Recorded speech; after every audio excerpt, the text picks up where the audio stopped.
Hello viewers, I'm SB and welcome back to Roadwarden, where this time, if my throat starts feeling like it's giving out on me, I'll just pause the recording and pick it up later. It'll be perfectly smooth for y'all, but you won't have to listen to me cough and wheeze and slowly die. So, we just stepped out of the inn here. We should probably head to the armorer before we leave this little area. I can't imagine I have enough money to afford getting much done, but we should at least get a sense of how much it might cost us to acquire better equipment. You walk past the well and find a small open shed, not unlike the stable, but with a humble set of tables, carving tools, hammers, sharpening stones, pincers, knives, and other tools. Humble indeed. As long as something can be solved by brute force, this place will find a way to do so. There are two people sitting on a long bench. The first one is a male with maybe inch-long hair, a cleanly shaven face, a thin, long yellow tunic, bare legs, and sandals. He ignores your presence, sewing a gambeson with great concentration. The second person is a boy, maybe 15, who's wearing the crude outfit of a farmer. He glances at you, but soon returns to sharpening a long dagger. I could just stand here awkwardly and wait for them to acknowledge me. I think I'll speak up first. Greetings. The man raises his head, but it's the boy who speaks, focused on his task. He ain't talking. Tell him what it is you need. The man smiles in confirmation, looks at the piece of garment in his hands, then looks around, shrugs, and returns to you with a raised eyebrow. Okay. I'm gonna engage with this boy then. Learning the trade?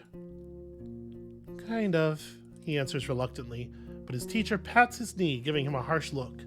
The kid clears his throat. Yes, but we both ain't masters, you see?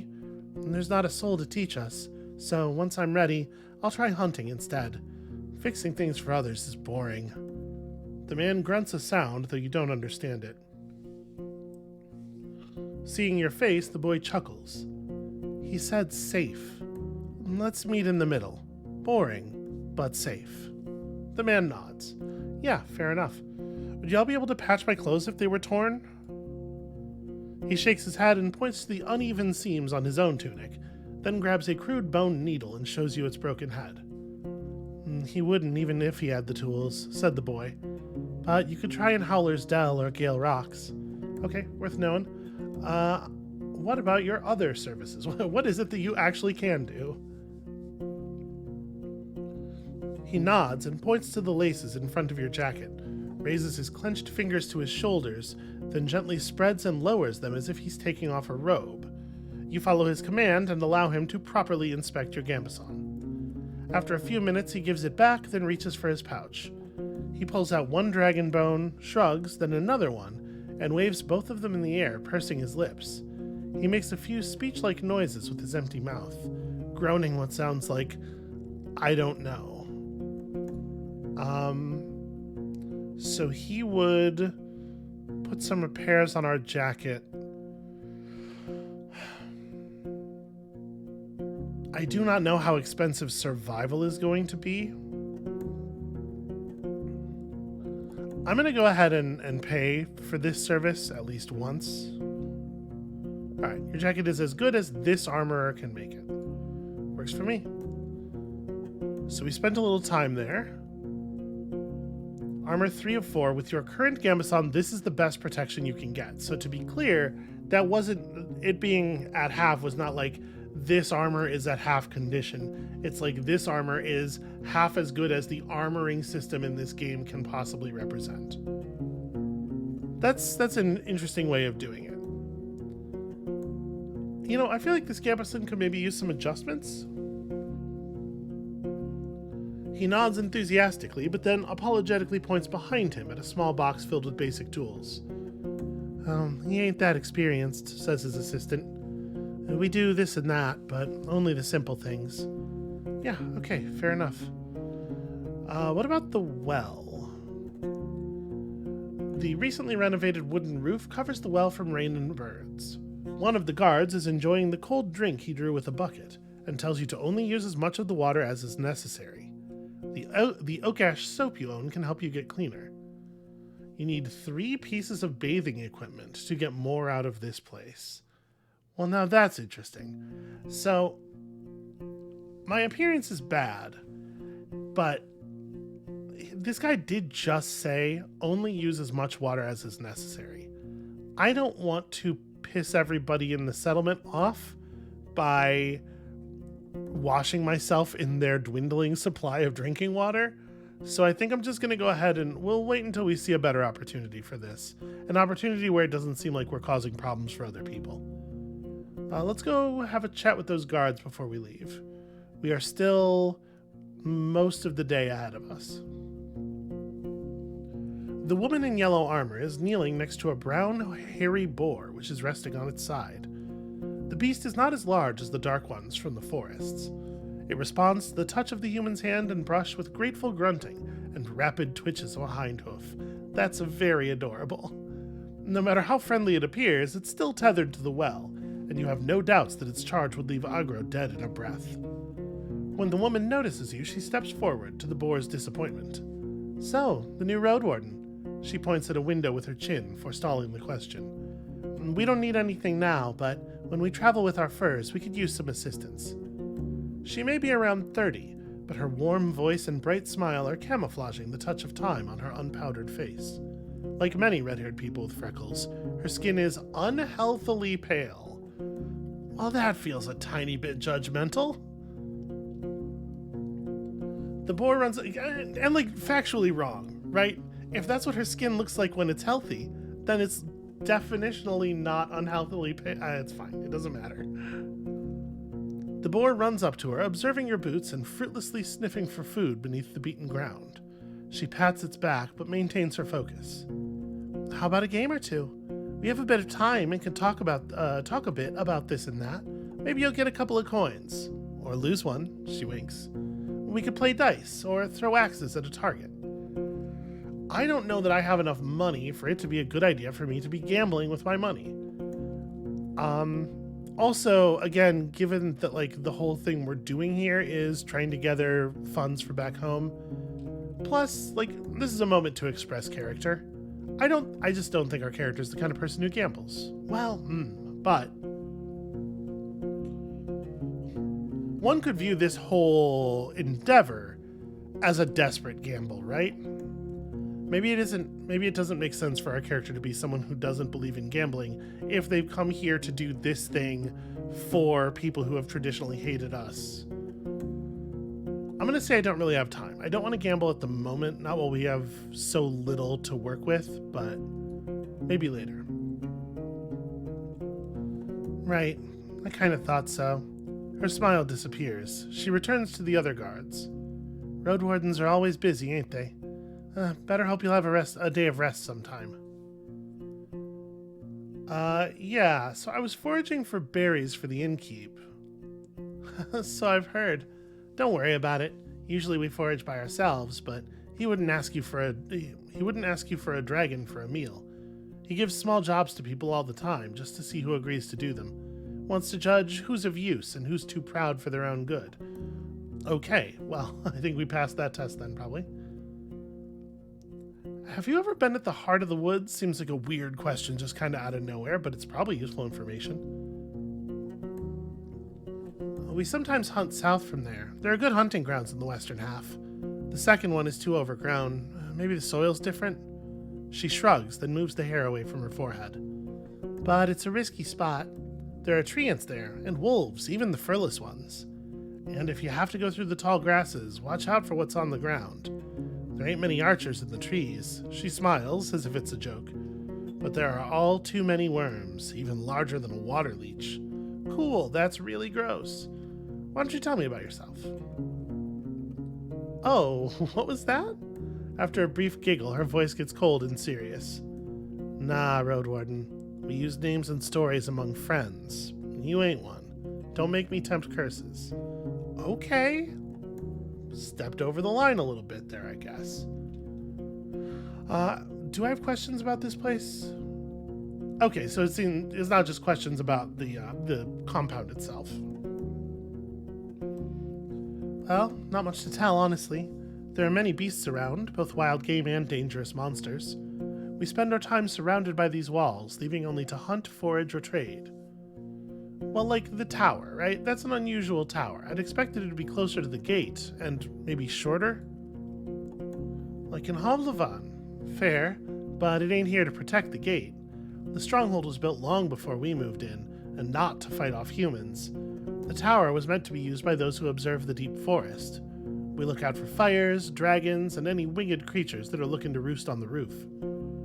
Baldy, she nods toward a man who indeed is completely bald, has a great eye and sees well even in darkness. Huh. Any interesting creatures living nearby? Huh, here? Everything lives here. She flips her hair.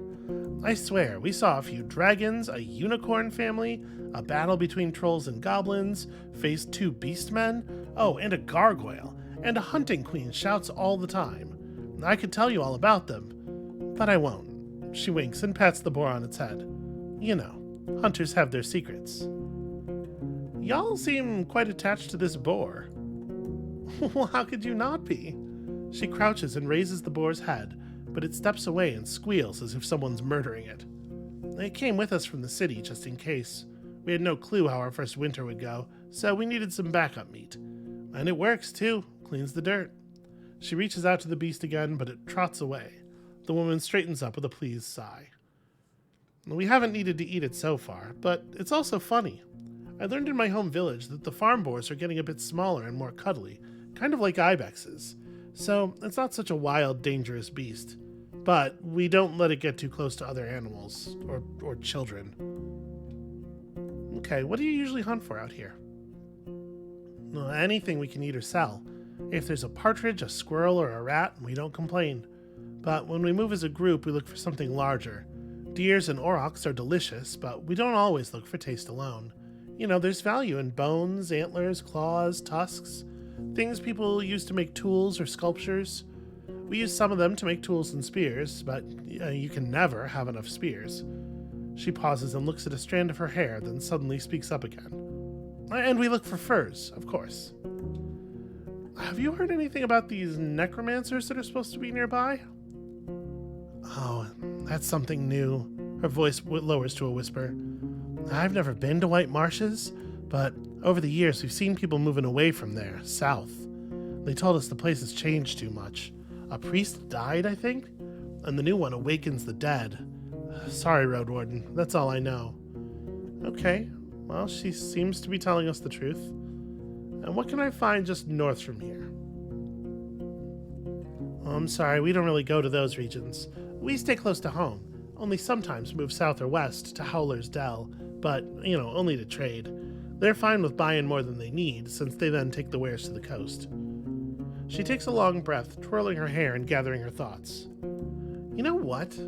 I've never even seen a beach. And I've been living here for how many? More than 10 years now. She giggles. The only part of the sea I've seen was from Old Pagos, which is placed on a hill. I've never put a toe in salt water. She looks toward another huntress who confirms that her experience is the same. But Old Pagos is a good place. As long as you don't mock their order and act nice, they'll also be kind. Boss says they're too serious for him to stand them, but at least they don't bite without a reason. Okay. We could definitely get her, to open up to us a little bit if we would play some games with her, but I don't think it's wise. I'm looking for knowledge about wild creatures. Well, I told you our knowledge is valuable. I don't know. She looks at the boar, which seems to be obsessed with a clump of grass growing next to the wall. 15 dragons, no less. Okay, yeah, never mind. I'm not going to ask the friends question because she's just going to point out that we aren't friends. I'm going to back off. Once I have some more money, maybe I'll come back here and try to befriend her and then use the money I took befriending her to pay for that. But I think for the moment, let's just head out, shall we? The road uphill meanders, slowing you down and forcing you to pay close attention not only to the shadows of the trees, but also to the tight rocky passages. You can't help but notice a few caves and fine ambush spots. Yeah, let's just be cautious, shall we?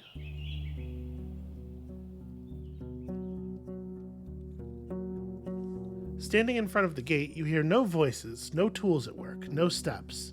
Dozens of birds live among the collapsed roofs. Their fluttering, singing, and squawking is free of worries. If you want to travel any further, you need to ride around the palisade. Searching the ruins may take a lot of time. The broken gate in the north will lead you to the village. The sound of a gentle river reaches you from the east, where you see a saggy fence surrounding an overgrown pasture. Behind the burnt building in the east, you see an oddly barren field. Let's take a closer look at this gate. It's dangerous to walk into a place like this, right? There could be problems basically anywhere in a place with all these structures and stuff. I sure would like to spend some time with that river, though. I reckon we could probably clean ourselves up. But yeah, danger. My primary concern is danger. Let's take a closer look at the gate here. The palisade is in good shape, and the entrance wasn't even touched by the fire. It was torn away, possibly thrown. The amount of force used must have been huge, but you'd expect that it would push the gate into the village, not away from it. You don't see any marks of a dragon bite. A troll could toss such planks, but after so many years, you see no paw prints. A mage, perhaps? You can't really tell. Alright, what about the building near the field? The broken logs and planks are charred, while the wooden walls are rotten and covered in moss. You see no ashes or dust, proving that the fire happened long ago. The smell is awful, and there are no reasons to stay for long. You see no furniture, just some broken shelves. It was just a storage room. The valuable odds and ends were already taken by scavengers. Has this been mentioned to us at all? It seems weird that there would be a burned out village here that has been burned out for a very long time. I'm trying to remember. Let's start by exploring the village parts. This is where danger is most likely to be, and I want to sort of clear it before we go getting distracted by anything else. The buildings, some of which have collapsed, are made of wood, now charred and rotten. You spot claw marks on the walls, especially close to doors and window frames. They could belong to a dragonling, or a large wolf, larger than the gray ones, or a corpse eater. Too many options to make a guess. And yet, no beast remains in sight. You find the remains of clothes, furniture, odds and ends. Only one object seems to be of use, a basket-like fish trap made of vines and willow branches. If a large fish swims into it, it won't be able to get out on its own. Alright, well, it's quite large, but it fits on a saddle. You can feel a slight aching in your stomach. I am doing fine. I'm going to keep looking around the village. The northwest part of the village. The colorful grass covers the entire fenced pasture. The large stone placed in the middle suggests it could be a playground for ibexes, or maybe it's just an old garden. You see a couple of small sheds, a latrine, and a single building to the south, completely burnt down. All of these places were cleaned out by scavengers. Agro doesn't want to approach the large ruins in the north. The terrible stench of feces and rotting food scares you off as well. The paths are covered with goblin footprints. It's daytime, so the pack should be asleep. If the beasts were active, they would try to scare you off or to hunt down your mount. This is their territory, and once they wake up, you will face a furious enemy. Okay. Let's not spend too much time here. Stomach, calm down. More village scouting. You find a small backyard. The ground is beaten, the grass grows only right next to the buildings. It would have been a fair spot for training dancers or fighters. The stakes of the palisade are covered with playful carvings left by children who are portraying monsters, weapons, and humans. The rubble has been pushed into the corners of the houses. The furniture is broken, but you find something of use in one of the piles. A slightly rusty piece of steel. You pull it out, you realize it's a quarrel for a crossbow. Alright, well, I don't have a crossbow yet, but we might change that. The closer you are to the village and the longer that you stay around, the sicker you feel. The taste of gastric juices hits your mouth, your forehead hurts, and you start to stumble. Agro, worried by the sight, pokes your head with its nose. Yeah, I'm gonna back up here. Leaning on your mount, you go outside, keeping your mouth shut. After a few minutes, your eyes get clearer. Maybe better to leave, or at least to stay away from the village for the rest of the day. Yeah, let's inspect the pasture. You don't find a single sign of the livestock that lived here in the past. Any bones, horns, antlers, or dung have already been devoured by the wilderness. The pasture ends at the river. On the opposite bank, the meadow turns into a thick forest, impenetrable for a rider. What are the chances that a herd of defenseless animals could get there and survive? The breach in the southern fence wasn't made by some brute force. You find axe cuts in the spots that were ultimately broken away. After all these years, there are no tracks you could follow. Okay, apparently we have no interest in just washing our face in the river. What about these fields? You're surrounded by what looks like a field plowed in late autumn, disturbed by hundreds of rains and snowfalls. There's a few clumps of grass and wheat, but a place like this one, abandoned for years, should already have turned itself into a green lea. A barren field. Maybe it was overused, but you would still expect weeds to sprout. Maybe a curse. The path leading west from here ends at the edge of the field, shifting into a meadow, then a forest. In the north, you see a path leading around the palisade. I don't have a way to investigate? Could I not just walk the... Well, let's check out the palisade in the west here. The tracks of human footwear and many, many more ape footprints cover the path formed around the palisade's breach. As far as you can tell, the freshest footprints lead to the village. The wooden stakes spread on the ground are rotten, covered in mushrooms, small flowers, insects, and worms.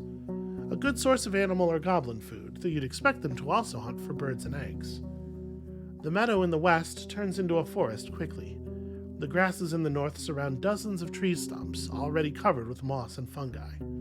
Going south, you'll reach a large field, though you don't see any crops. I shouldn't enter the forest, especially not in this area. It's unpredictable. Alright, what about the clearing in the west? The meadow is lush and colorful, and so dense it's unsafe for a rider. For a couple of minutes, you lead aggro with a rope, avoiding the potential disaster in case of a hoof falling into an animal den. Being forced to travel around the palisade every time you get here is going to be a pain. Most of the tree trunks look similar and have a comparable size. They were most likely planted with the sole purpose of being cut down and used by the locals, though cutting so many trees at once, that alone could provoke the wrath of the herds. Such a process should be spread across a couple of seasons, and you can't be sure that was the case. In the west and north, the clearing turns into wild forest. In the east, you see a road leading north.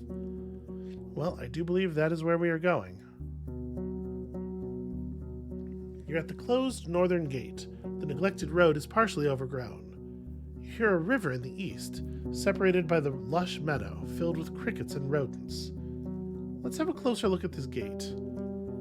Pushed or pulled, it doesn't move an inch. Someone has spread dirt and rocks both underneath it and around it, seemingly to keep the planks stuck in the ground. Alright. I would like to check out the river, please. You see a quenching family of boars, some of them brown, some black. You consider turning back, but they pay you little attention. After a couple of grunts, they run north.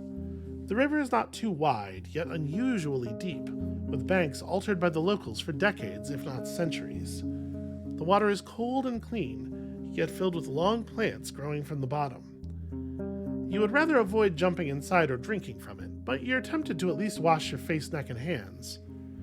Dozens, if not hundreds, of small fish are looking for tasty leaves, but also try to avoid their predators. A dance of life, completely unaware of your presence.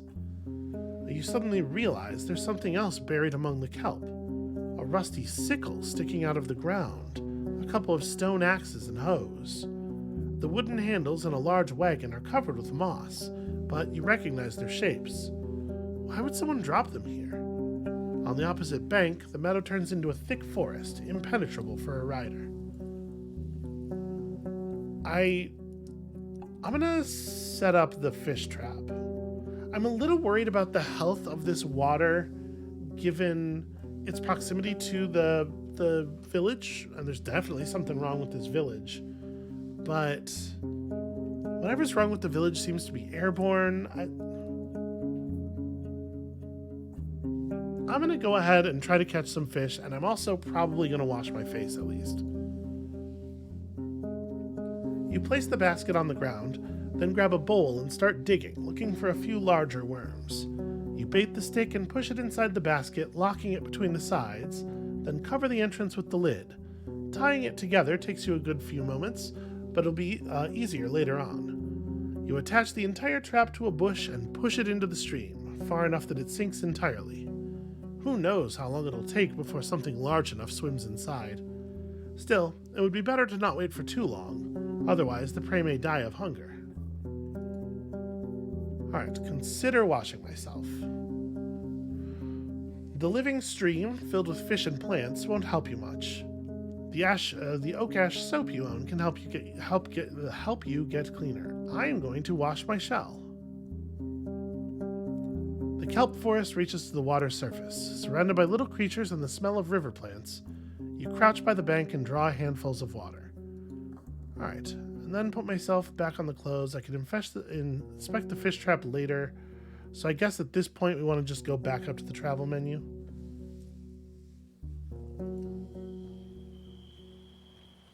You enter the wetlands with their many streams, ponds, and fish. Large birds run and fly between the gray, sparse trees that are covered with moss, mushrooms, and critters. For a human, it may be an unwelcoming and harsh realm, but the overwhelming swarms of insects prove that it's a realm full of life. The danger, with teeth and claws, is hidden below the water's surface, and I just stay away from the banks.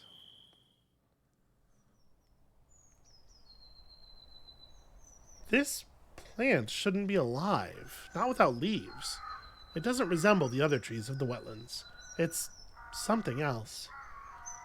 You get off your horse and prepare your axe. The water is filled with dirt and dead plants, and it smells like an old corpse. The roots are spreading far, breaking through the water's surface.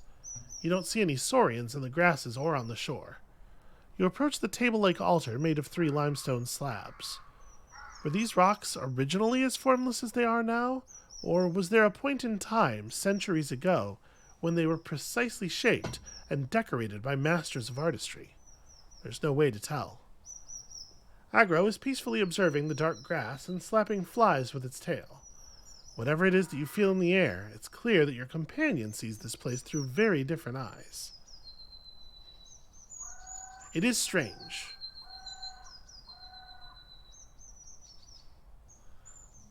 There must be a strong spirit hidden in this tree. Maybe I should bring it a gift. What kind of gift would a spirit caught in a tree be into in this setting? You've never seen a soul carrier like this one, but you find a comforting glory in its haunting form. You see it as a part of the natural order, an incarnation of death. For many city folk, the only acceptable wilderness includes wild game, flowers, and birch sap. But you know the value of balance, the cycle of all things. You wonder what sort of offerings people bring here. You doubt that an altar like this one would play only a ceremonial function. Animals, maybe. Let's look into the water. You step cautiously. Without knowing how deep it gets, you have to consider that a saurian could be camouflaged in the mud, waiting for a victim to get near. Since you don't plan to kneel down and drink, you're hoping to dodge a potential strike. Once you get closer, you start breathing again. While the water is dirty, it's also shallow. You see the vegetation, swimming insects, and even small fish. All of them stay away from the tree roots, which look like a spider web covering the bottom of the pond. Aside from that, you don't really see anything that would catch your attention. Let's take a closer look at these roots. You kneel in front of one that's lying on the shore. It's brown, covered with hair that resembles that on your arm.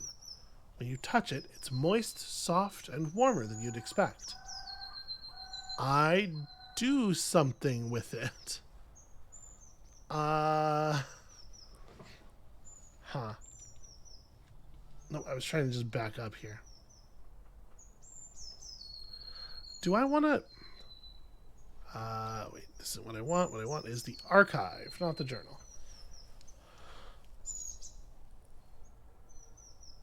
Do I want to do something with this root? I'm not sure that I do. I think I'm going to stand up and approach the altar. There's clumped dirt in the uneven nicks, fused by years of winds and rains. The bottom surface of the table is dusty, but you don't find any spiderwebs or mold, even though it's a perfect spot for them. The tree roots cling to the altar in many spots. They're firmly attached. You struggle to move them by even an inch. The cream-colored limestone is cold and smooth. I am curious about this. What would this mean exactly? Okay, I have to tell it what kind of offering I would make. I mean, I don't think I have anything that feels terribly meaningful.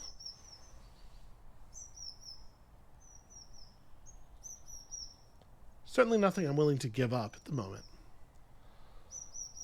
Let me try something else. The cream-colored limestone is cold and smooth. I'm trying to combine those two words. The tree is perfectly still and hasn't changed a bit since the first time you saw it, literally moments ago. Alright, I'm going to walk away because I have no idea what kind of offering to make.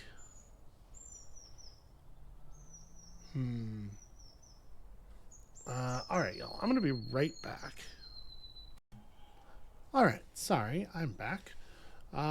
My feeling is that I don't really want to do anything here until we have a better sense of whose altar this is. Sort of like who this area is sacred to and in what area it is sacred to them. I did not mean to do that. You know, it's just... I don't want to get myself into trouble with the locals on the first day. I want to have a better sense of people's attitudes toward things before I go, like, hacking at the roots of their sacred tree or whatever. So I think let's just move on.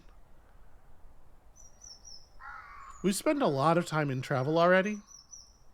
When we left the Pelt, it was like 9.5 hours before dusk, right? So we should be able to go on a little bit further and still make our way back before dark if we have to.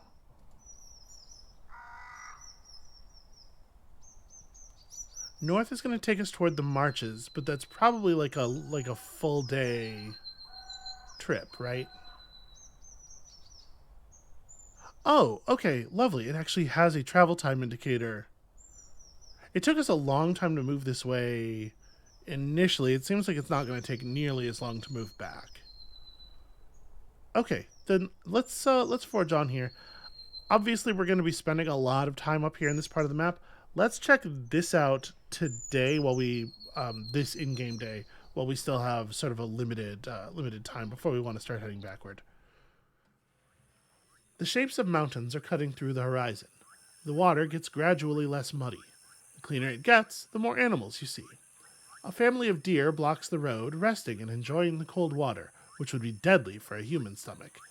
You consider riding around them through the sparse meadow, but your presence also causes them disquiet. Without much haste, they regroup and run east into the leafy forest. The cold water would be deadly for a human stomach? Is this a... Why would the cold water be deadly for a human stomach? See, here's the thing. I know very little about surviving in the wilderness. I am absolutely a child of the city. And so I don't know if this is hinting at like a real world survival thing. If there's some reason you don't want to drink certain kinds of water in the wilderness. Or if this is setting stuff where it's like the humans of this world can't so much with water or coldness or something. I know that in a place where you're concerned about radiation, drinking very clear water is a bad idea because the water is probably clear of obvious like things living in it because it's radioactive. But that's not true normally, right? Oh, I sound profoundly ignorant. I travel forward. It looks like the road comes to an end here. You've reached Hag Hills, the wall of stones that has blocked the city's grasp.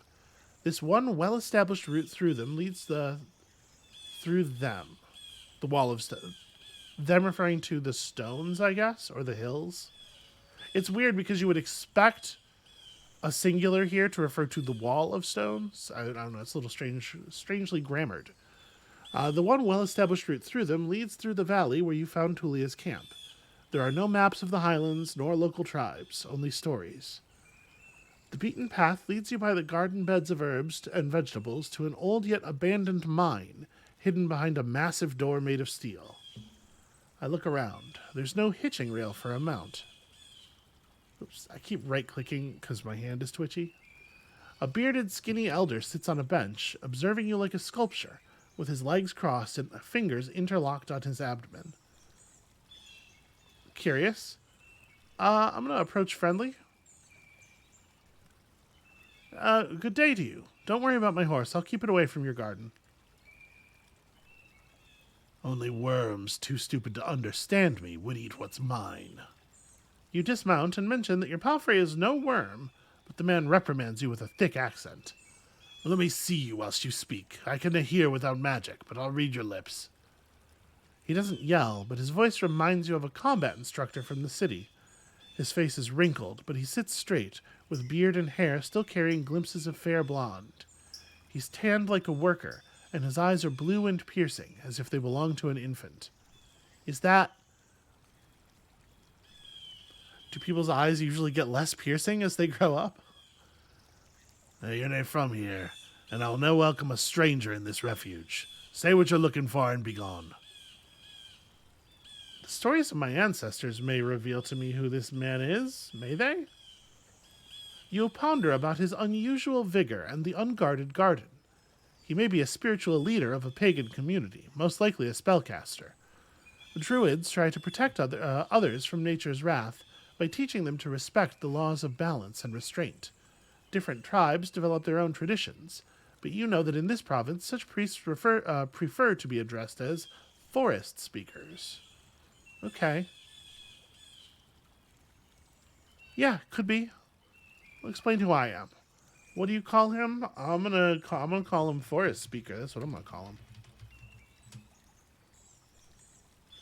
He lowers his head and closes his eyes, taking slow, deep breaths, forcing you to wait in silence. The elder is tall, with long hair and a beard that was let loose a long time ago. His sandals are covered in dust, and you spot dirt on his clothes and skin. The woolen tunic and linen were made with care, decorated with colorful threads at the collar and sleeves. Now all the blues and greens have faded, and the fabric is held together by patches and stitches. He unfolds his hands and puts them on his lap, palms up. You know our customs, at least some of them. Those who know how to bow to the trees will never suffer from wild creatures. Okay, so it seems like a hit. I wait for him to look at me. That's the polite thing to do here before speaking. The man stands up and approaches your palfrey. Without touching it, he observes its eyes, mane, stomach, and rear. Agro ignores this examination. My nose was right then. Asterion is dead, as are his plans. Such is the fate of all dreamers. He turns toward you with a grim look. Are you going to look for him? You nod. Why? If he's vanished into the fogs, there's no point putting yourself in danger. What do you expect to find? Well, I need to, at the very least, to know what kind of danger he encountered. He's observing you carefully. You plan to get rid of this danger? Or maybe learn from Asterion's mistakes? Or are you still thinking about leaving this land for good? He starts to chuckle. Only the right questions will bring you the answers. With lively steps, he heads toward the spring. He washes his hands, once again forcing you to wait. He tries to dictate the pace of the conversation and put me in my place. This feels very much to me like a control move. Basically, like, if I don't want to, the polite thing to do, the kind thing to do, the decent thing to do is to let him run the pace of the conversation, and he's going to make it clear that he is willing to use that to inconvenience me, which is fine. His voice is warm. So, how can I help you? It's a good test for if somebody's like short-tempered or if somebody overreacts to the idea that you might be exerting any control over them. And generally, people who have a really harsh, sharp reaction to the feeling of other people taking control of a situation are, let's say in my experience, untrustworthy in a lot of other ways. So, have you met Asterion?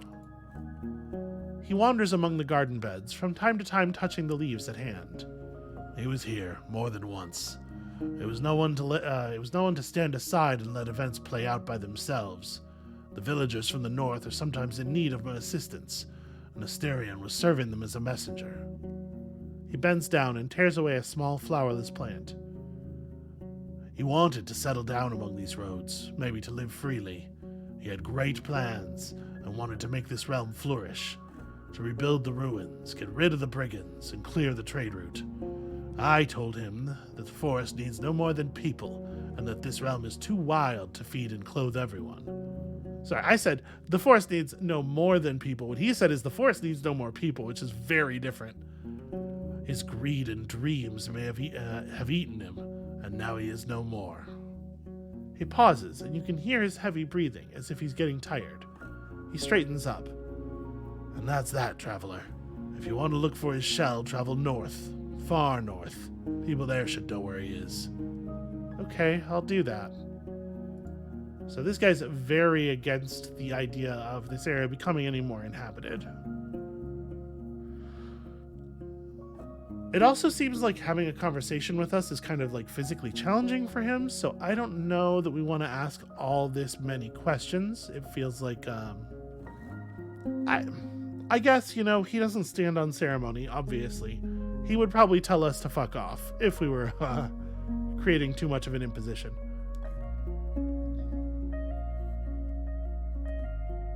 Let's start here. Let's start by showing some concern about him. How can you survive in this place, being all by yourself? His raised voice makes him sound like a preacher.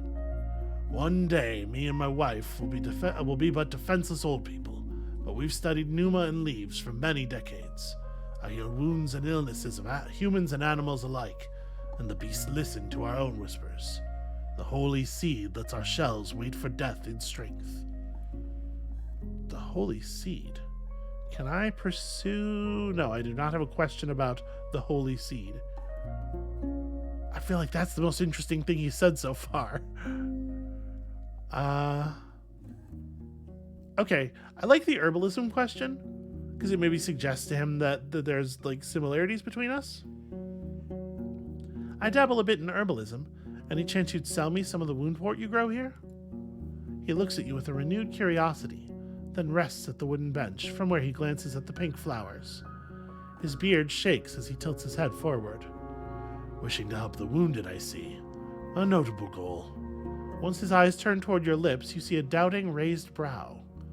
'Tis a good season to pick their flowers and leaves, but you leave me with nothing but bare stalks and the black tubers in the soil, and I quite like these tubers. When you wish to take the oils away, take care of the rest. Okay. Yeah, very well. Now grab yourself a cloth from the bucket. Keep your knees from dirt. His tone has not a hint of a light-hearted invitation. It's an order of a master addressing their pupil, a statement as undisputed as the color of the sky. You put away your belongings and grab both the cloth and a small spade that's placed next to it. As you prepare Agro to graze in peace, you notice a horned bear among the nearby trees, just down the path. It completely ignores your presence, and as you're reaching for the axe, you hear a calm voice of the elder. Let the beasts drink in peace. They seek no harm. After a minute or so, you place the cloth on the ground and kneel on it. You start by cutting away the oily parts of the plants with your dagger and placing them on a wax-soaked linen cloth, hoping they'll stay somewhat fresh before the season ends. You stop caring about the way they color your fingers with green and pink. You don't have to be gentle either. After all, you plan to remove the woundworts in their entirety. The man interrupts you before you start digging. I do not expect there's many herbs growing in the city. You look at him and wipe your forehead with a sleeve. Yeah, well, I'm not really from the city, probably, am I? What is the appropriate? I mean, this is not even a matter of like what to say. I'm filling in backstory here, right? These are all different. I don't think I was born in Hovlevan. I think I'm from an outlying village or something, and that's how our particular form of paganism has persisted. I shrug. I wasn't born in Hovlevan. He nods. I figured as much. You stab the soil with the spade, getting to all the black rhizomes and roots you can find. The man tells you to leave the garden bed as it is so he can add some animal dung to it. You've gathered a small pile of yellowish worm-like tubers, still covered in dirt, not much longer than a finger and disturbingly twisted. You gesture at the results of your work, but the man frowns and looks toward the pond. I forgot to wash them, herbalist. Fine. I begrudgingly carry the tubers to the bank. I imagine in this situation our character saying nothing, but making a little bit of a face. You get closer to the tiny waterfall. You stand across it and let the cool water do your job for you, in the meantime washing your hands. The refreshing touch tempts you to take a sip as well. Finally, you put the tubers on the bench and the old man, without comment, grabs one of them and puts it in his mouth, chewing with a hint of a smile. Your mount just woke up from its short nap. So, I think that there are a lot of ways we could view our role here, but I think the thing that's sort of making the most sense to me, as I continue considering this, the thing that's sort of emerging from the setting and the way the people are here, is that we're here to understand this place more than anything else. Well, we're here to get that money more than anything else. But in terms of our duty as a Roadwarden, we're here to understand this place more than anything else. And the way to do that is to sort of place ourselves subservient to the people of the place until we start gaining some understanding, right?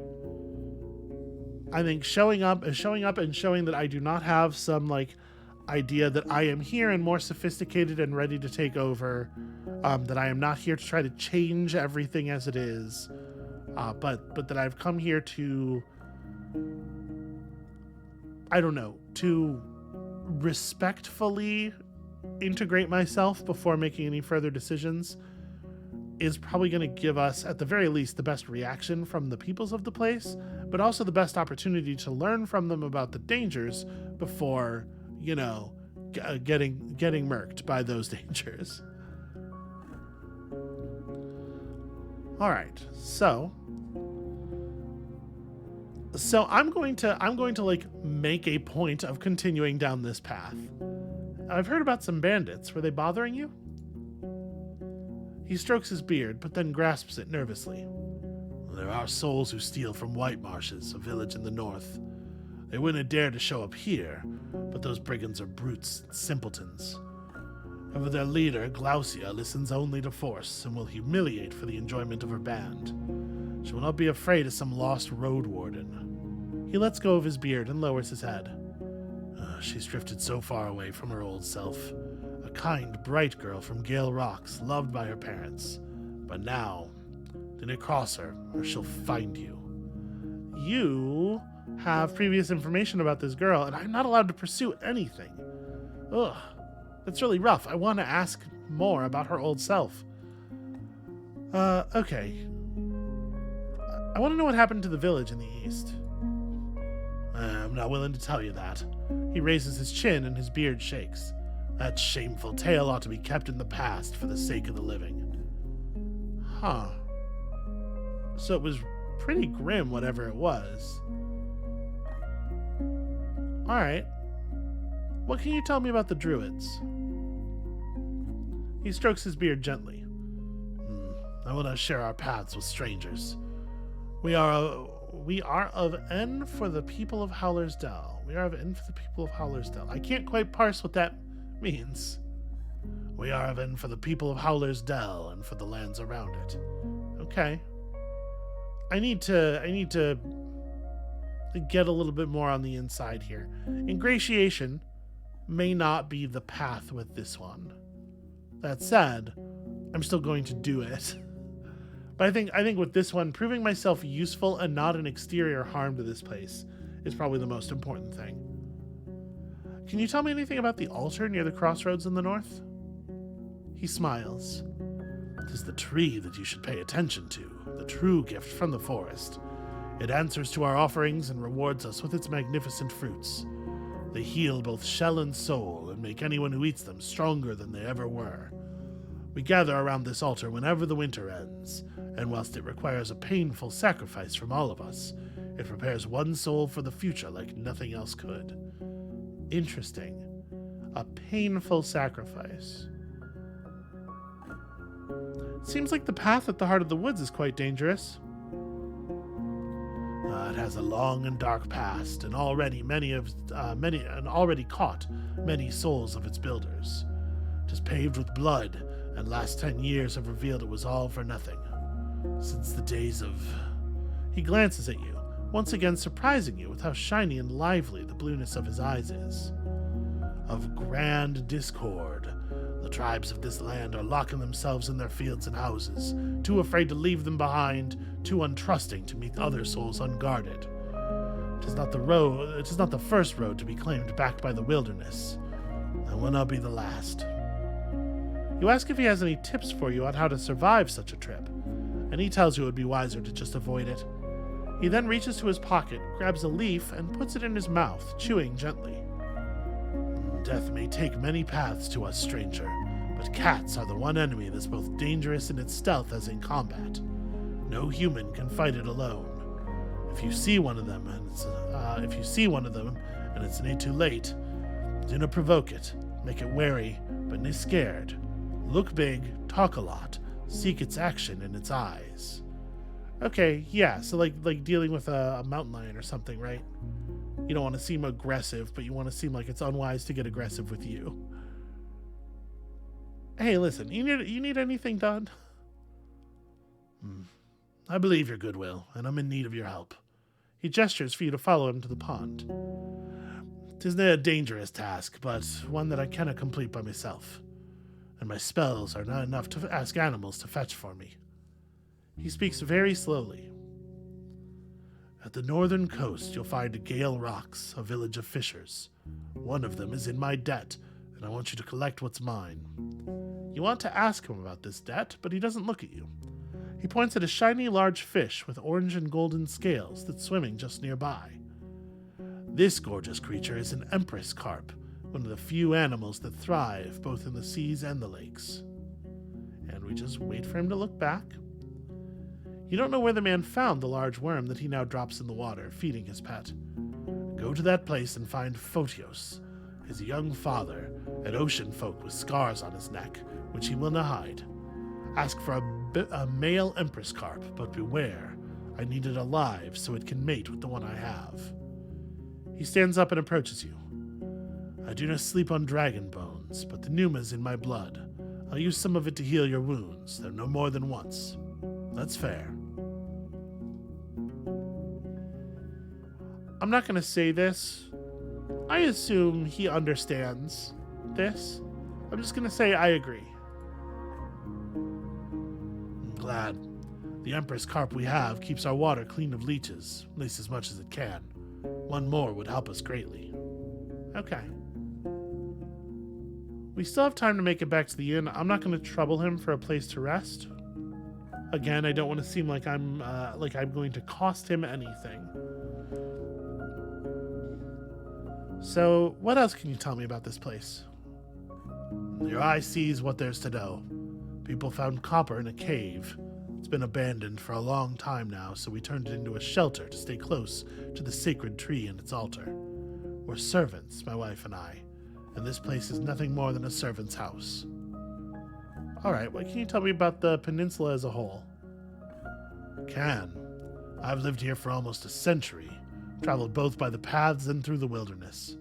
His voice becomes stronger and makes you think of a bard. But I will not be your guide nor a teacher, and if there's anything I can wish for, it is that you will stay away from the woods. The creatures get angrier the more we take from them. They do not listen to our warnings, and one day they'll bury us under a storm of claws and fangs. There will be no soul to spare a tear after us. His eyes are as harsh as a hawk's, making him look like a priest who hears a child asking for honey on a day of ceremonial fasting. Ah, yes, that classic situation. Do not poke the hornet's nest. Do not ride east, and never use the path that runs through the heart of this land. That road was meant to save time, but brings only death. Be a servant, not an overseer. Do not try to bend this place to your will. He points at you and wags his finger after every word. Your will, anyone's will, is the key to danger, not salvation. Yeah. I thank him. These instructions are in line with my own thoughts. So it's interesting. I need to state an internal way of thinking about this instead of just leaving it to myself. Even though I'm not saying anything to him. This is probably roughly in line with the way this character was thinking about the land, but again, this is set off by the tension of needing to acquire what I would assume is a fair amount of money to deal with the illness. So I may need to take some risks to achieve my goals, even though it is a discomfort to this guy and also me. He's observing your lips. Do you need anything else? No, I do not. I am not going to, I wish that the timer was this thing was viewable on the map screen. 4 hours, 15 minutes. Take us basically no time to ride back there. We should still have time to explore a little bit north before turning around. You slow down. Among the shrubs, a small pack of dragonlings is feasting on the carcass of a gray auroch. One of them, with red feathers on its arms, straightens up and gives you a curious glance. Its head tilts left and right, forward and back. It screeches at you, but doesn't move forward, and returns to its meal. You wonder what would happen if you were on foot. Would they let you be satisfied with their prey, or would they run after you? But if so, for what reason? For now, you have enough space to move forward, yet stay safe. The powerful jaws break the monster's bones loudly, then bite off and swallow chunks of meat. Calling an auroch a monster is a little harsh. I ride forward, but I keep my distance and look over my shoulder. Okay, and nothing further happens. The beaten road serves your palfrey well. The forest to your left becomes sparse and brighter, and there are dozens of human-made paths among the fruit-bearing trees. On your right, there's a large pasture with at least a dozen massive mouflons. 2 of them, already sheared, look comically small. Soon after that, you ride alongside vast flourishing fields filled with rye, still green, preparing itself patiently for the second harvest. The path ends with a massive wooden gate. The stone wall separating you from the glow of lights behind it isn't as tall as the roofs, but you can't imagine climbing to its top. There are pretty much no cracks, no missing bricks, a sign of many hours of labor, especially considering how massive the settlement is, as wide as a city district. The birds and monkeys are now just a distant echo, replaced with the sounds of carts, running, hammers, saws, laughter, and shouts. I don't feel like our character feels uncomfortable in large settlements. I think we're okay with people. And although we're definitely from a place that isn't a large city, that's not the same thing as being uncomfortable in a large city, right? So finally, maybe I can rest here. A young man is leaning against the closed gate, covered by its shadow. He's young, tanned, and has a short, elegantly trimmed red beard. Beneath the green gambeson, he wears an expensive tunic decorated with colorful trim. From his arm hangs a steel helmet, though the metal is so thin that it's mostly made of wool and leather. He moves into the light and takes on the posture of a disciplined soldier, not a mercenary. He's standing upright with his chin up. There are 2 weapons on the ground, leaning on the wooden beams of the gate. An axe made of steel and a wooden club. He doesn't reach for either. Well, that's nice of him. You dismount smoothly, still having some vigor left. Agro holds his tail high. A narrow path leads north toward 2 field workers, one with a hoe and one with a pitchfork. They wave to you. You can't see their faces, but their clothes are simple. Gray pants and vests, made from hemp and wool. Yeah, I wave back. It would be rude not to wave back. Huh, did we just gain an icon? The first village I reached was Howler's Dell. Okay. They talk for a bit, looking toward you and pointing at your mount, then walk away, disappearing behind the wall's corner.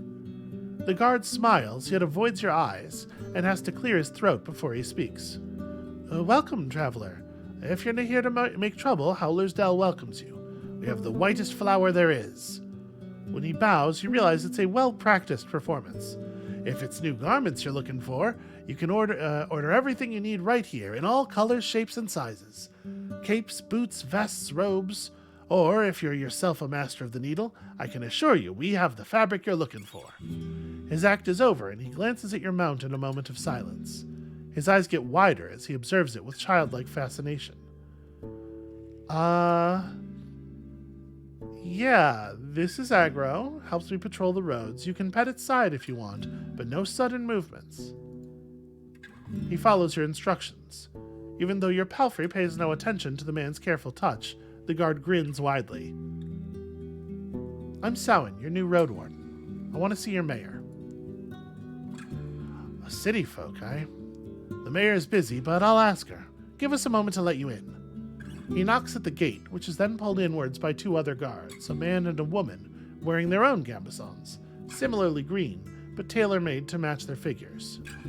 The nearby buildings are simple houses made of wooden beams and covered with thatch, while the storehouse is even more modest, with a roof made of planks.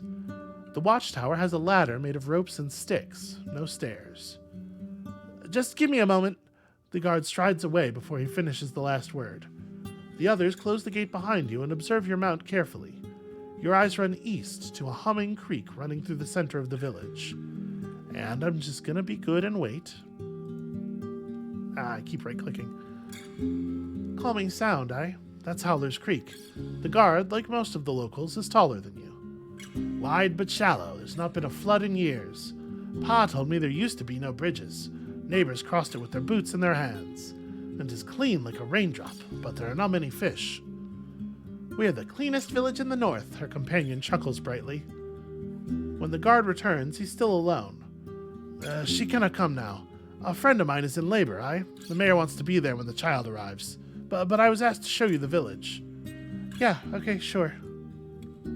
He approaches the watchtower. Tie your mount here, we'll keep the kids away. Most of the neighbors are getting ready to celebrate. Once you're done, he grabs the rope ladder. The view from up there is gorgeous.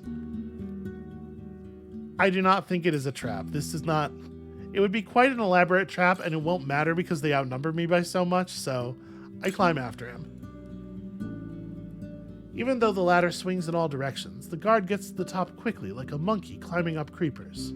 You, on the other hand, need to stop and wait for the ladder to calm itself. When you join the man on the wooden platform, you're a bit dizzy. He's leaning on the wooden parapet, observing the area with a smile. I look around. See? There's no place like Howler's Dell. The guard points in every direction, giving you no time to contemplate. For the next few minutes, he describes the fields and their crops, the flocks in the pastures and the shepherds inspecting the fences, the ancient garden of trees and bushes larger than the village itself, the sunlight dancing on the stream to its own tune. If you are to believe everything he describes, this place has access to everything in abundance. The sweetest honey, the most fragrant bread, the softest wool. And the beer? Ah, it's excellent. He sounds like a city merchant who's trying to sell an old house.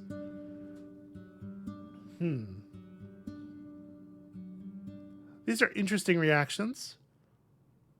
I think this character probably finds him a little bit annoying. Like, not that this isn't impressive, but just the degree of braggadocio, right? And near Hoflavon, you could find 5 larger and richer settlements in less than 2 days. The islet in the middle connects both parts of the village. According to the man, the northern gate is hardly ever opened, as it leads nowhere now. Near the eastern gate, I'm not really doing the accent, and I apologize for that, but I'm a little afraid of making a fool of myself trying. Near the eastern gate, there's the Ape Ale Inn, where you can find a bed and victuals. And there's the stall where Akakios rewards our work unless we annoy him with pointless talk. He lets out a chuckle. On the opposite side of the creek, there's another white house. It belongs to Bion, the best clothier in the north. The priests live in the southeast, near the wall, but they do not like to talk to strangers. You also hear about the hunter, the cooper, the fisher, the miller. The pie maker lives with his sister, the baker. The smith and her husband, the carpenter, live with their kids. Some of the larger buildings could accommodate 2, maybe even 3 generations at once. There could be more than 100 dwellers here. You consider stopping his speech, but he suddenly points at the islet again.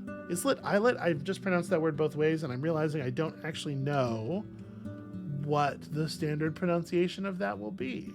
Let's just go ahead and look it up right quick. My brain wants to say islet. Yeah, islet. Okay. There, see? The mayor's coming, the one wearing purple. You're free to join her, traveler. Yeah, okay, thanks for the tour. It's getting late, better look for a safe place to sleep. Well, I think we've found it. We could still travel back to the inn from here, but I don't see any reason, because we're just going to want to head further north tomorrow. You try to get down quickly, but 2 steps are enough to make you sure that it's a bad idea. You wait for the ladder to find its balance. You're relieved when you touch the ground again. You untie your palfrey and follow the guard. You pass a small pasturage surrounded by a wooden fence, a few loose chickens, and a tethered boar. The fancier buildings are covered with whitewash coating and surrounded with vegetables, herbs, and flowers.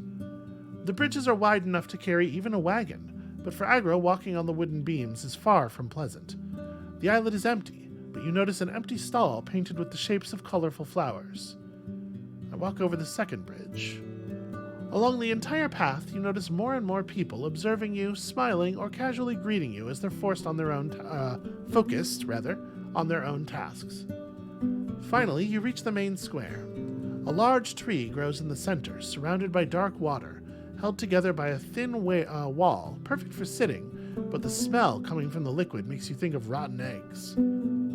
So is this a large tree in the center surrounded by dark water? It's not clear to me if this is represented here in the map, obviously. Could be that. We came in this gate, so crossing the bridges would... I guess this is the tree we're talking about? In the north, you see the Ape Ale Inn.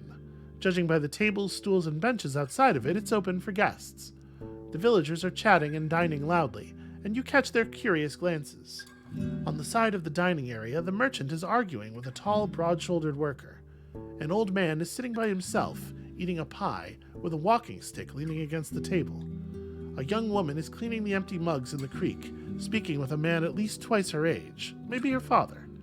I need to find a spot to tether Agro. There's a wide wooden roof right next to the gate that shelters carts, crates, and sacks. You move your mount next to a donkey to a beam placed here just for this purpose.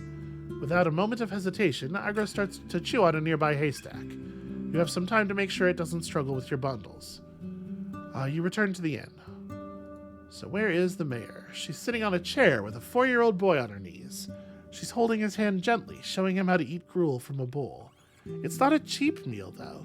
You spot nuts, berries, and milk, and the added honey makes it yellowish. The kid is clean and quiet, and once he notices your arrival, he crams his mouth with a spoonful of oats.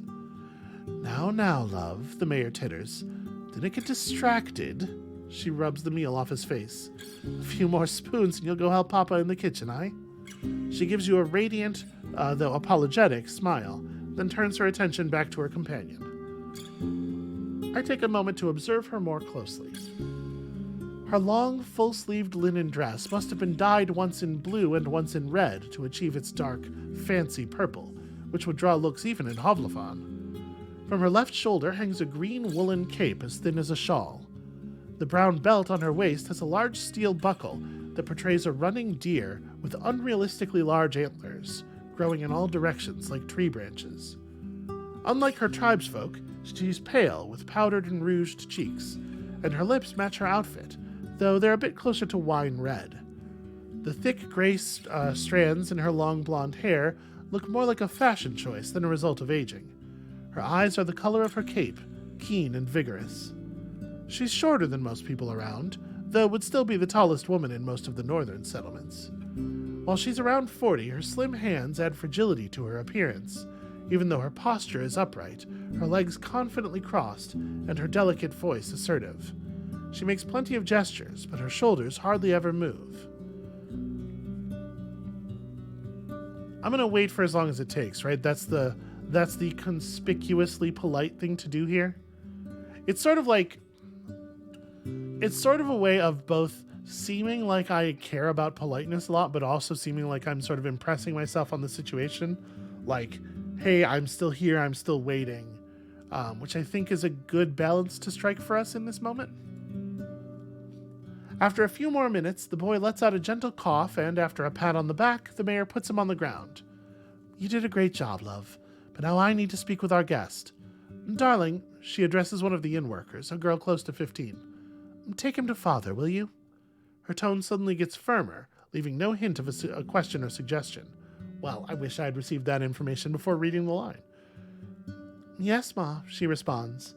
Both her hair and her eyes are nothing like those of her brother, and neither of the kids resemble their mother. So, we have a Roadwarden again. Please, sit down. She vaguely shows you the palm of her open hand, letting you pick any place you want.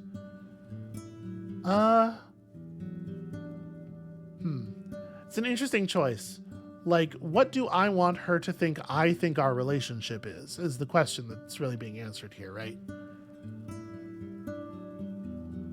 As much as I want to appear, like, available to accomplish, the word I used was subservient earlier, I feel like that's strong.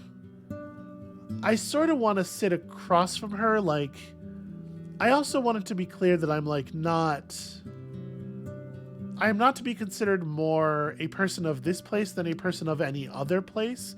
I want to avoid specific attachment, I think. I sit on the stool opposite her. I'm here as a trade partner. You have a good look at the inn's front door, leading to a cellar-like ground floor.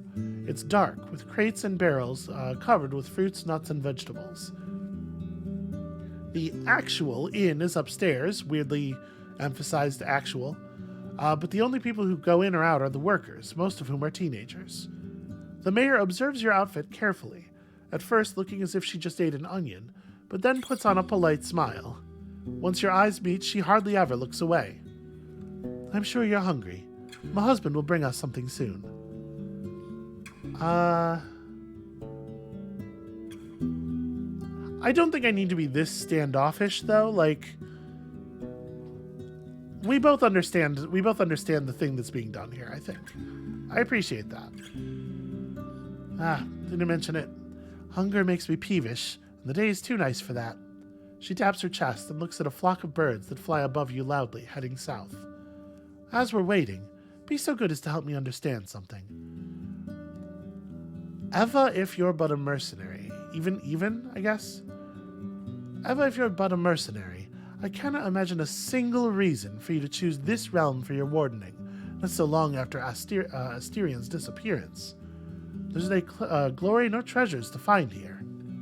Her pale fingers form a tent on her stomach, then clasp, leaving the forefingers pointing at you. You were sent here by the merchants. They want the peninsula. I think that there is a lot of value in dealing really straight with her. She seems pretty sharp.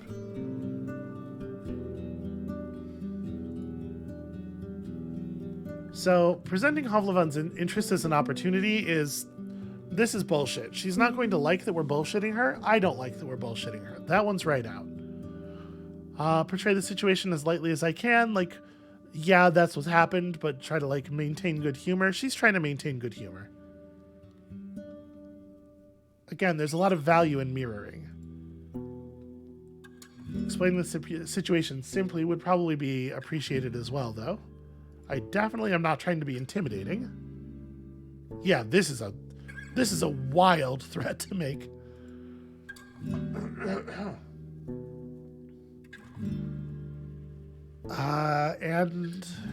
That's interesting.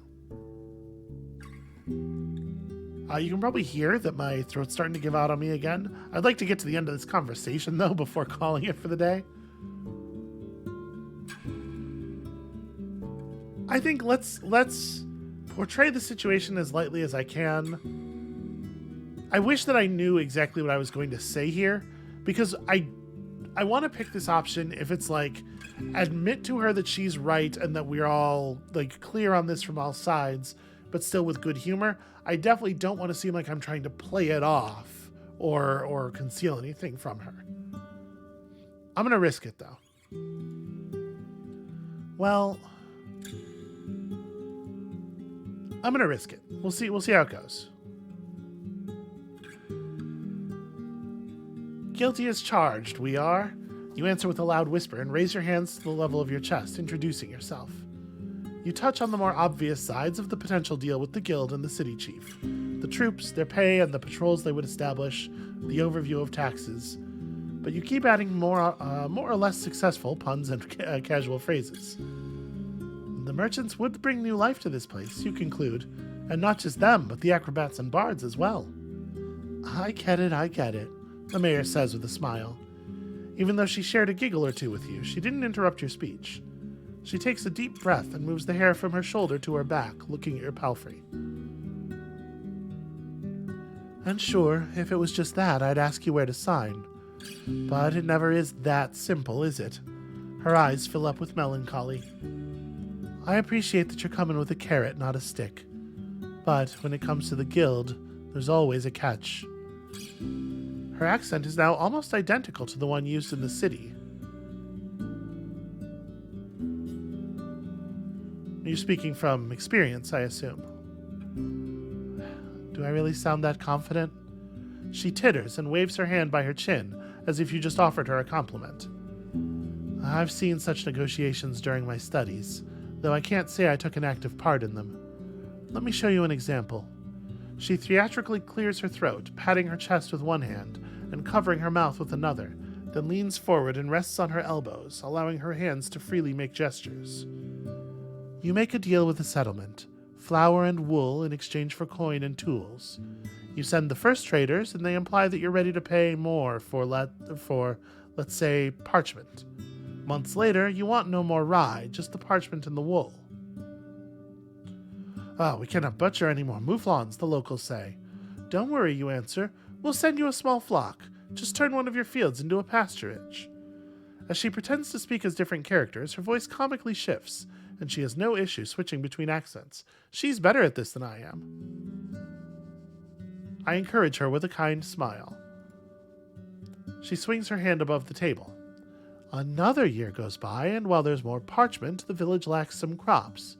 The tribe needs not just tools and coins, plenty of coins, but also seeds, and the guild is not satisfied. Sending our wagons costs a lot, and there are more highwaymen now. If you want us to come again, you need more mouflons, and to sell us their cheese. And guess what? With a haunting laugh, she straightens up and spreads her arms like someone a third her age. Turns out the village can't say no anymore. They lack supplies and seeds and land. They can't refuse. So we could try to play this down in a couple of different tones, but she's right. She's right, and it's better not to say anything stupid. The pause doesn't linger for long. I see we understand each other. Let's finish the introductions. I'm Thace, one of the keepers of the Ape Ale Inn and the mayor of Howler's Dell. I assume it would be convenient for you to take my answer back to Hovlevan. She wonders for a moment. Say, when could we expect the first caravan? After winter? Well, it depends on what you can sell and what you would want in return. While the conversation goes on, the food gets served. The refreshing aroma of roasted mutton covered with a thick sauce made of mint, parsley, and honey tempts you to bite in right away. The juices are sinking into the round trencher, a plate made of simple brown bread. There's also a small bowl filled with chopped red radishes and a sliced boiled egg, and a mug filled with cold buttermilk. So I've never had, mint jelly on lamb or anything like that. I've always found it to be a sort of a baffling idea. Why would you want mint with meat? It sounds gross. It sounds really gross to me. I don't like mint with chocolate either, so maybe it's Maybe this is just a my tastes are unusual thing, but it really does not make a lot of sense to me. It's all brought by a few young people, all of them referring to the mayor as their mother. And in the end, the innkeeper himself shows up to wish you a good meal. See, our character made the assumption that this is a literal blood relationship. I don't necessarily. I just like there being an older woman of influence in the town who gets referred to as mother by a lot of people doesn't seem like such a leap to me. But that's what I think is going on here. And in the end, the innkeeper himself shows up to wish you a good meal. He's wearing a clean orange tunic and a not-so-clean apron made of hemp. He politely introduces himself as Eric's, and after confirming you won't get sick from what he prepared, he leaves you and his wife to your conversation. I have no idea how I want to pronounce her name yet. I'm going to keep saying things, and I'll settle on a pronunciation eventually. Thace, maybe? Thace tears the meat into smaller pieces, then eats slowly, often expressing her enjoyment with a hum. I want to look this up between episodes and see if this is a thing people are named in our world, and if so, how that's pronounced. Meanwhile, we get to the important stuff. Sounds like the nearby ground is fertile. The village would gladly pay its taxes in grain and vegetables, with the expectation that a squad of soldiers would provide additional protection. Our youth is strong, she claims proudly, so we don't need your guards on our walls. But a lone Roadwarden won't keep the roads passable. We need fighters willing to patrol the paths, maybe even the heart of the woods. That's what we'd expect in return. You're not an expert when it comes to linen, cheese, and wool, so the mayor spends a good couple minutes describing the outstanding quality of what the village has to offer, especially the clothes, which are meant to be as unique as those made by Master Crispus. You vaguely recognize the name of this tailor shoemaker, but you've never earned enough to pay him for as much as a single sleeve. And, of course, we will never reject some steel and bronze. We lack alloys for sickles and scythes. She then repeats her question about starting a trade route. Well, truth be told, the guild's not sure what the peninsula has to offer. It's going to take more than your village to convince them. Understandable, but you won't find much in the other tribes. They have barely enough to survive, even as they trade for our crops, for we have the only decent soil in this realm. At least the people of Gale Rocks have salt and barrels of fish, while Creeks sells meat and wood. Actually, if you haven't been in Creeks yet, the farthest village in the northeast, you could give them a chance. She nods with a smile. They could use your help with keeping their roads safe. White Marshes, on the other hand, as well as Old Pagos, are close to worthless. For a trade route, that is. She clears her throat. After these words, she stands up, walks to another table, and offers her trencher to an elderly man who sits there by himself. With a trembling voice, he thanks her, then starts to chew on the soggy bread. She sits down, wipes her hand into a clean cloth, adjusts the folds of her cape, and once again crosses her legs. So tell me, Samhain, how's Hovlevan? I haven't gathered much news since the invasion. Oh, the invasion. Okay, that's a thing I know about, I'm sure. Sometimes better, sometimes worse. Interesting. We're being asked to fill in a lot of blanks in this setting, and I actually really like that. So how is Hovlevan since the invasion?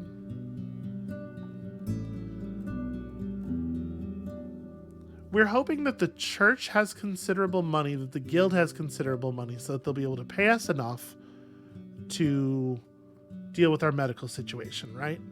Or maybe we're sure that they don't have enough, and that's why we need to be keeping an eye out for opportunity up here.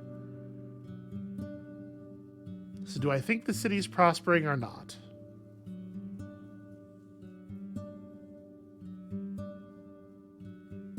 I'm going to say...